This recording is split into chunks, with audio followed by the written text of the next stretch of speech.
Alright guys, so we're back. Third part, I guess we could call this. About to go upstairs. You're working on the third floor up. Last time I was up there, we talked about him building out the deck or balcony. We'll let him explain. But we're about to go up to see what's going on upstairs. Much money coming out of woodwork. Remember back then, dog, I told them that it would work. They ain't take it serious, I showed them that I could first. Now I got a crib off the strings, so that's good. I got way too much money coming out of woodwork. There's a window. Yeah? Is this window the same size as downstairs? Yeah. Without the downstairs, we're gonna open the brick up. Oh, okay. Yeah. Oh wait, what? You're gonna open it more, like the? Yeah, well, that's what. It's the same size window, so we got to cut the brick and open it up. Like the master showers, we're gonna build them from scratch, so they may be dual head, maybe body sprays. I don't know. Get fancy. Yeah, well, it is what it is, man. People want stuff like that nowadays, man. Yeah, they're asking for it. Yeah. And if they don't see it, they don't pay top dollar. They're like, give me a discount. They may not ask for it, but if you put it, they'll come for it. Right. Yeah. Exactly. You got your tankless water heater. You going tankless? Yeah, come on, man. Who does tank these days, man? Nobody does that, man. Unless you're you're from the Stone Age, I guess. Any other nice amenities you're thinking that's going to draw some people in that you're adding in? The finishes. That's the key. It's always the finishes. The flooring, the cabinets, the hardware. We already have the ceiling height, so they love that. So that's good. So it's gonna be mostly the finishes. You can get to the finishes and start thinking about, how am I gonna cut this and cut that. Now that's what people want: the kitchens, the bathrooms, and obviously hardwood floors and the little touches. That's unique. That's what they want to see. I feel like right now I need to cut to your agent that's picking out this stuff, right? Yeah. Follow her to the next. I have an idea what to put, but I'll let her drive the car, because that's her thing. She has a better vision for touches and finishes, because she watches HGTV probably all day or whenever she's not working, and keeps up with what the colors are and what shade gray and what shade white. I didn't even know there were different shades of white, until I met her, You can't build a house for yourself. That's the first thing.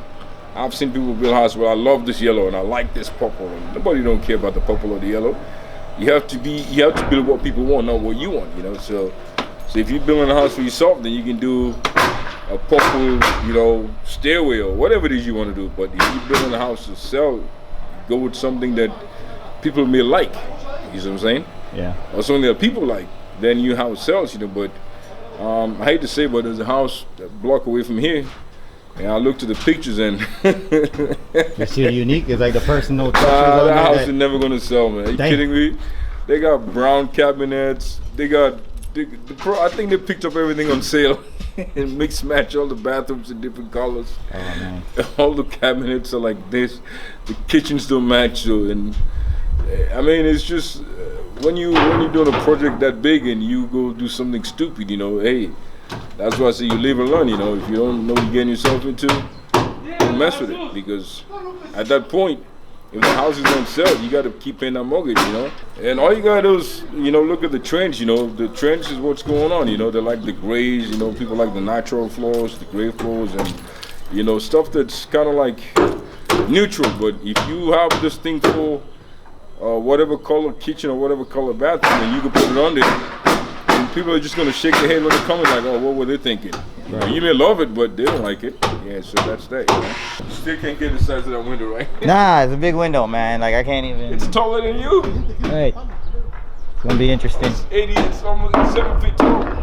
7 feet? Yeah, the window's 7 feet tall. It's 8 by 7. Christ. Hopefully. So you got 3 pieces of windows. So you got a picture window on the bottom.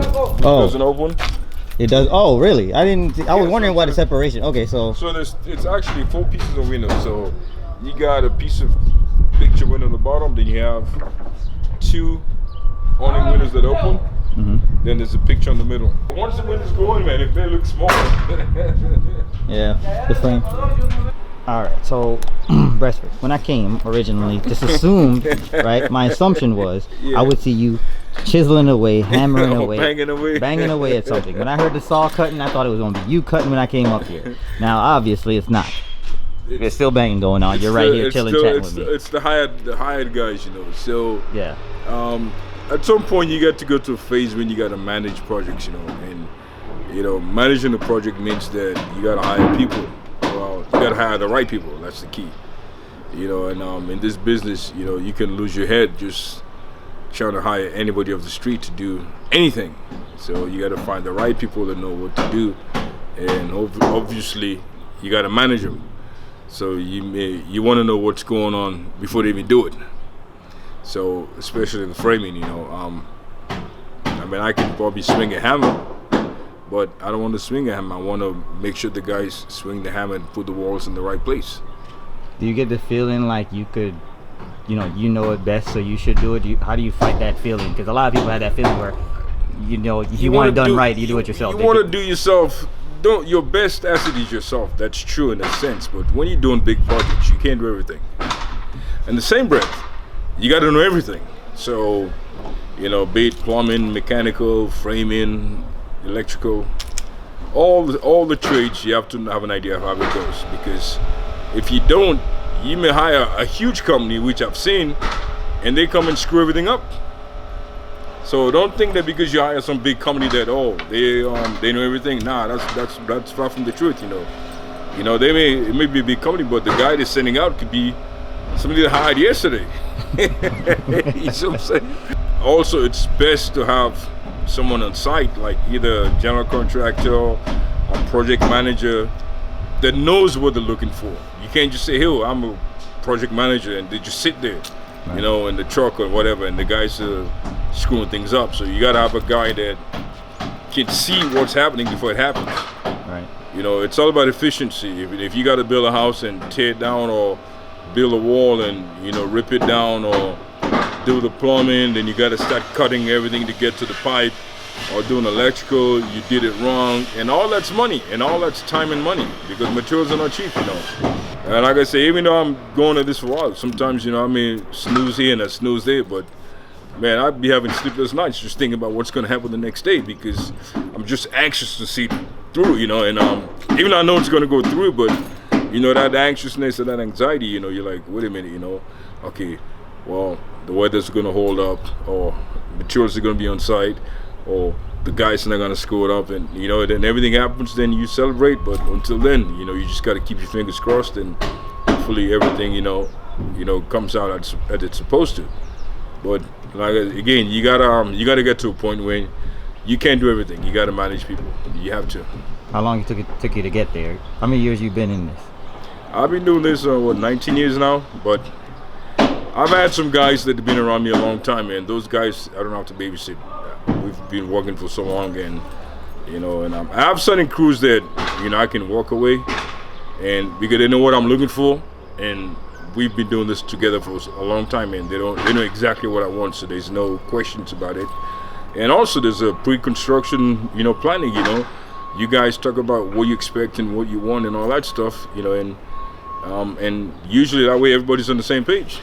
You don't want to finish the project and they say, oh crap, we wanted to put recess lights in there, or we wanted to put a plug over there, or we wanted to switch a three-way switch over there, you know. By then you already got drawn up, you can do it, but then you gotta cut holes and start pulling wires and start patching this, and you know, I don't like to run stuff like that, you know. It's a headache for me. I hate it, you know. Yeah. I hate it. It's all in the planning, people. It's all in the planning, man. Like I said, the plan is in my head, you know. Like this project, this guy's asked me, what's the wall? I know all the dimensions, I know exactly what goes where, and I can walk around and I can just see it because I've looked at it so many times. But I hate to say, but that's what you need to do. You need to understand what you're getting yourself into. You need to understand the project, you know. Regardless of big construction, whatever it is, you got to know what you're getting yourself into. You want to go into the restaurant business, you need to know what you're getting yourself into, you know. You got to understand how a restaurant operates, you know. You can't say, hey, well, oh, I used to run a barbershop. I can run a restaurant now. It don't go that way, man. It's two different things, you know. Yeah. Buckle down and study your craft, people. Yeah, learn your trade, man. Whatever it is you want to do, you got to understand it, you know. You got to understand what you're getting yourself into. And forget about construction. Anything in life you want to be good at, you got to understand it, in and out. You have to.